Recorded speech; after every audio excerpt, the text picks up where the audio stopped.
আসসালামু আলাইকুম সুপ্রিয় ভিউয়ার্স এবং আমার প্রিয় খামারবৃন্দ, আশা করি আপনারা ভালো আছেন।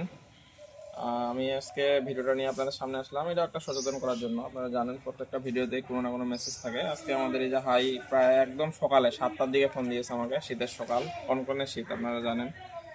লেপের মধ্যে শুয়েছিলাম, তো ফোন দেওয়ার 5 মিনিটের মধ্যে আমি হাসান সাহেবকে বলি যে এটা কলে যাওয়া লাগবে। এই জায়গাটার নাম কি? এটা বারোপুর। বারাকুড়া, মানে এটা সাগাটার এদিকে আর কি।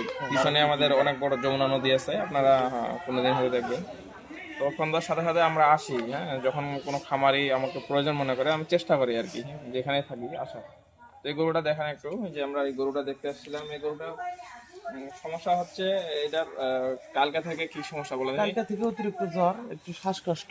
হ্যাঁ, আচ্ছা, তখন থেকে মানে 108 ডিগ্রি তাপমাত্রা ছিল। 108 ডিগ্রি তাপমাত্রা 108 ছিল, চিকিৎসা দেওয়া হয়েছে, একটু কমছে, কিন্তু শ্বাসকষ্টটা কমতেছে না। পরে আমি খামারিকে বললাম যে এটা একটু অতিরিক্ত সমস্যা, স্যার নিয়ে আসলে ভালো হয়। তো তখন আমাকে বলছে ফোন দেয় আর আমি সকালে আসেই সাথে সাথে, একদম শীতের সকাল, আসার সঙ্গে সঙ্গে দেখি যে তাপমাত্রা 105, কিন্তু হচ্ছে এই যে মানে প্রচুর শ্বাসকষ্ট এবং লাংসের ওখানে হাত দিয়ে দেখলাম, মানে একদম মনে হচ্ছে যে ট্রাক যাচ্ছে, এরকম একটা অবস্থা। খুবই চাপ পড়ে গেছে। তো আমরা রোগটা সঠিকভাবে ডায়াগনোসিস করার চেষ্টা করি।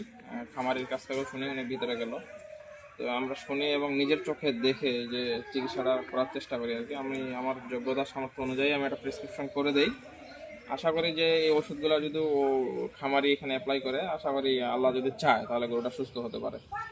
আর একটা কথা যেটা হলো, আমি যেই জন্য ভিডিওটা করার উদ্দেশ্য মেনলি, আমি শুনলাম যে এখানে মুখে খাওয়ার কোনো হিস্টোরি আছে কিনা। তো এখানে ওনারা ওভাবে বলতে পারতেছে না আর কি। তো মেইনলি এই কারণগুলো অনেক ক্ষেত্রেই হয়। হ্যাঁ, যে আপনারা জ্বর করে যখন ওষুধ খাওয়ান গরুকে, তখন হচ্ছে গরুর শ্বাসনালীতে চলে যায়। ওই জন্য গরুকে যখন আপনারা ওষুধ খাওয়াবেন একটু সাবধানতা অবলম্বন করবেন, যেন কোনোভাবেই শ্বাসনালীতে না যায়। কোনো কারণে যদি শ্বাসনালীতে যায়, ওটাকে অ্যাসপারেশন নিউমোনিয়া বলে। ওইটা হয়ে গেলে গরুর আর কোনোদিন ভালো হওয়ার মানে 95%-ই ওগুলা রিকভার করে না। তাই আমার যারা ভিউয়ার্স এবং খামারি আছেন তাদের উদ্দেশ্যে একটা কথাই বলবো, যে এই ধরনের কাজগুলো একটু সাবধানতা অবলম্বন করে করবেন আর কি গরুকে ওষুধ খাওয়ানোর ক্ষেত্রে। আশা করি তাহলে আপনার গবাদি পশু প্রাণীগুলো একটু সুস্থ থাকবে। ধন্যবাদ।